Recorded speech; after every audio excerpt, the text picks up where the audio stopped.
how to fix YouTube video no sound problem, step by step.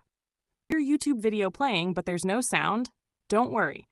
In this video, I'll show you step by step how to fix the problem quickly. First, check your device volume. On PC, click the speaker icon at the bottom right and make sure it isn't muted. On mobile, press the side buttons and make sure your media volume is turned up. Next, look at the YouTube player. If the speaker icon at the bottom left is muted, just click it to unmute and drag the slider to increase volume. If you're on a browser, refresh the page or clear your cache. If you're using the YouTube app, close it completely and reopen it. Also, check if your sound is going to headphones or a Bluetooth speaker. Disconnect them and see if the sound comes back. On PC, open the volume mixer and make sure your browser isn't muted. On Mac, check sound settings and select the correct output device. Make sure your YouTube app or browser is updated. If the issue continues, reinstall the app or try another browser.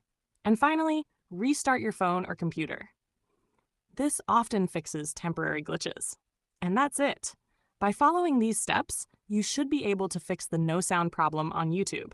If this video helped you, don't forget to like, share, and subscribe for more quick tech fixes.